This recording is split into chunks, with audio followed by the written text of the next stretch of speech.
Hi guys, it's Krista from Playing with a Purpose. It's Labor Day and I'm just down in my daycare getting things set up for the week, and my classroom is bare right now and I planned on getting it all ready today. However, we had a lot going on this last few days and I'm feeling a little bit unmotivated. I lost my grandmother. She was 93 years old on Friday. When we have a lot going on in our personal life, it's sometimes really difficult to get motivated to do the things we need to do. But I'm just down here right now and I'm going to do my best to get things organized for tomorrow. And there'll be a lot going on here this week. I'll have a supply come in for the day of the funeral, so I want to make sure that I'm organized for her. So I thought I'd take you along while I get things set up. In September, we're going to be doing an All About Me theme. I have 3 preschoolers right now who will be going to school next year. So I like to put out some items for back to school so that the children can start to understand the concept of what school is. And many of them have siblings that already go to school. So I'm going to put things like lunch pails and different items that they can pack in lunches, as well as breakfast items for the children to act out what's going on at home. Some of my favorite things to put out in September are some lunch pails, backpacks. The children are motivated to practice these self-help skills when you put in fun items like this. So they're automatically practicing opening and closing zippers. I put little lunch bags inside so they can practice packing them up. I'll be putting different food items that they can pack inside the lunch boxes, as well as some morning breakfast items. I also found these great Pete the Cat shoes, so I'll be putting these out as well. And I also have some fun dress-up clothes for going back to school as well.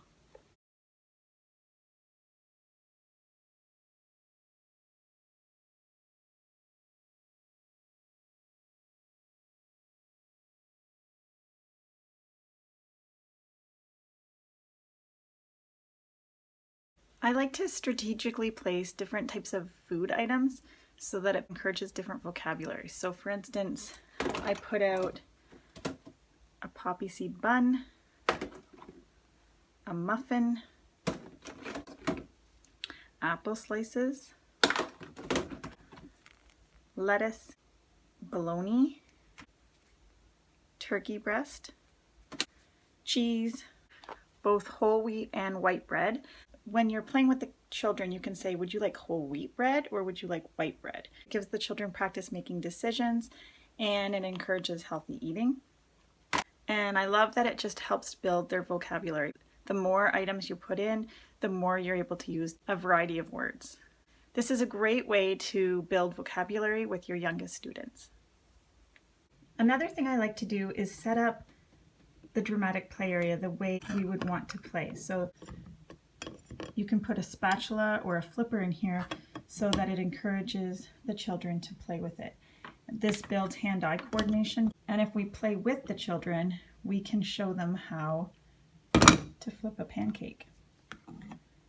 It's great to put out items like butter or maple syrup for them to be able to continue their play.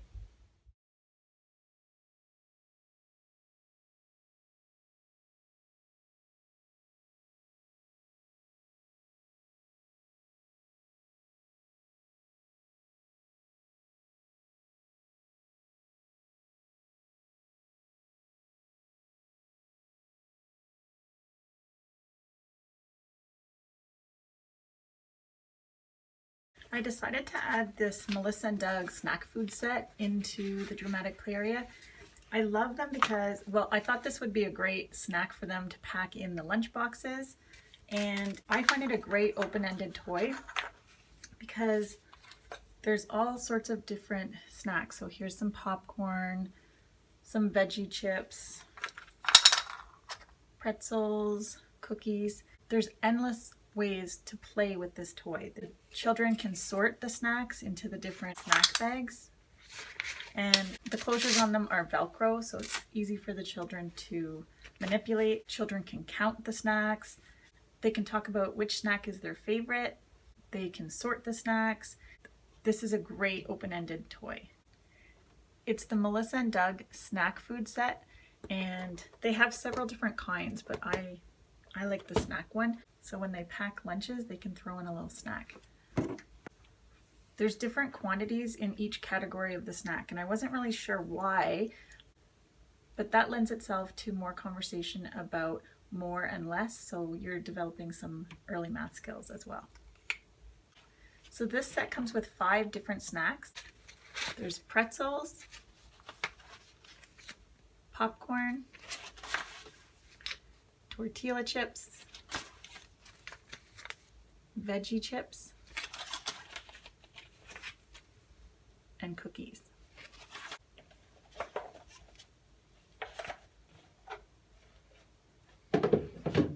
Okay guys, I think I'm finished for today, so I thought I'd quickly show you what I did.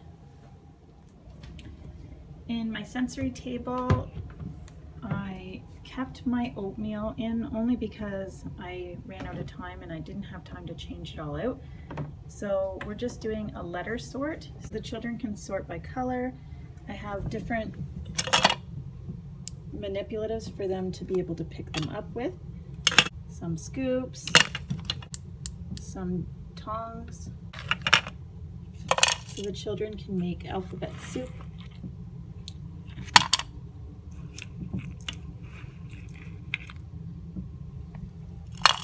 You can talk about shades of color again because there's light green and dark green. They can use a sifter.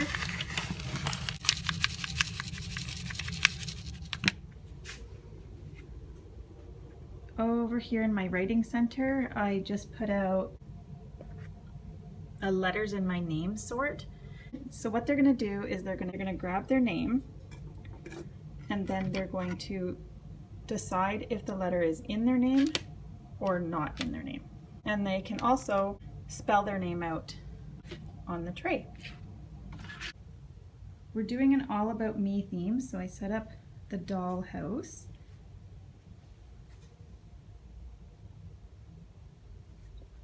And over here I have a basket with some more people. Down here I have a fine motor activity. So I put this puzzle out so they can learn how to do some of these different types of locks. I have an Arthur schoolhouse. This one's really cute. This was my children's set when they were little, but it doesn't fit on the shelf, so I have to take the school bell off, but it's super cute. Ring the school bell, and it has a clock on here, so the children have environmental print with numbers, and it has all the different characters. So it has the principal and Buster Baxter. It has different playground equipment, so it has a slide and a teeter-totter. Down here I just have a simple house shape sorter. So this is a lock and key activity, and the keys all have numbers on them, and the children will match the number to the door, and then they'll be able to open the lock. Over at our light table, we have how many people are in your family. So when they're finished working, they can just put them over here in the container, and then they can build their own family on the light table. Over here, this one's a layered puzzle. It starts with the skeleton, and then the organs, and the tissues, and then the skin, and then when they're dressed. This is a simple color matching and number puzzle.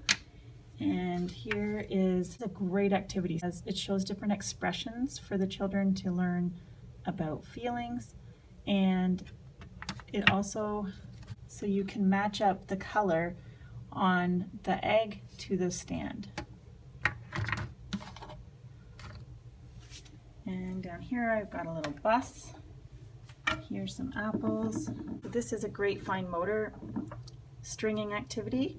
This is a classic Loli the worm, and this little apple, when you push it, it goes. And I find my toddlers love cause and effect toys. And then I have a little apple puzzle with just 4 pieces. And then I also have the Melissa and Doug And then over here I have a few different Melissa and Doug people puzzles. So over here I changed up my little reading nook a little bit, and I changed out the flower I had and I put a mat here instead. The first week we're going to be doing My Name Is. So I chose books like I Like Me, All I Am, My Family Tree, The Things I Can Do, This Is Me, Me on the Map.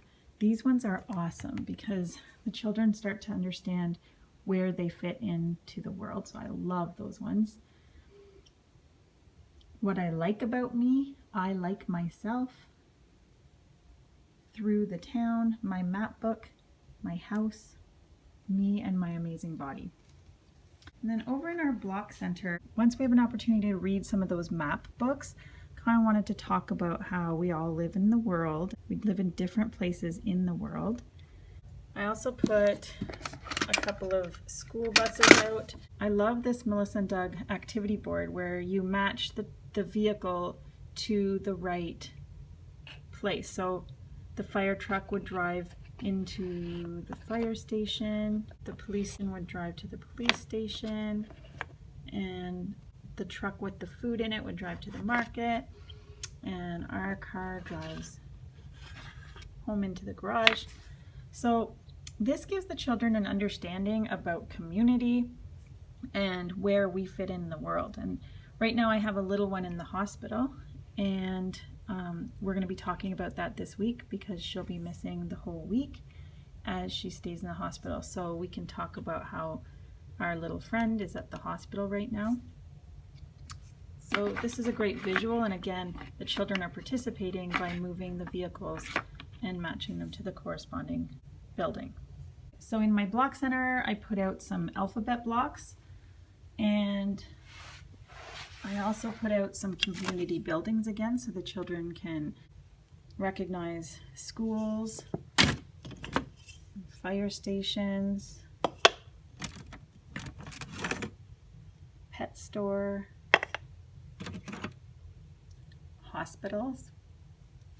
And then this is also a Melissa and Doug set, but it also has the ambulance and the fire truck, so all the little vehicles that go with it. School bus for the school.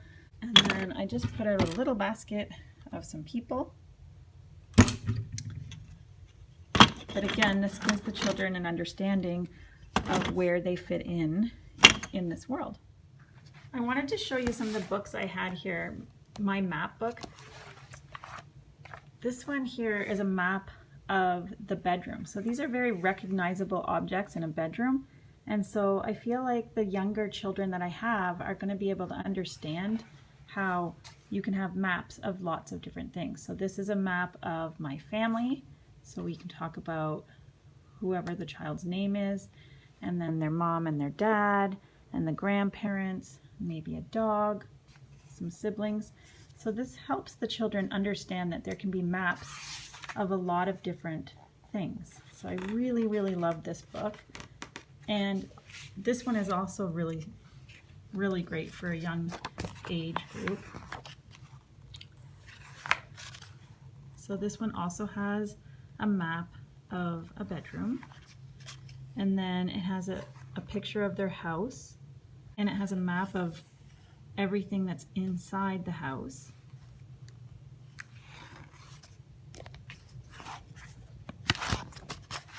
And then it has a picture of the town. So maybe your children know what the corner store is because you take them there. So you could point out different buildings that they may be aware of. We always walk over a bridge in the community where I live and throw stones into the water. So you could point those type of things out, and you can talk about how this is a map of the town.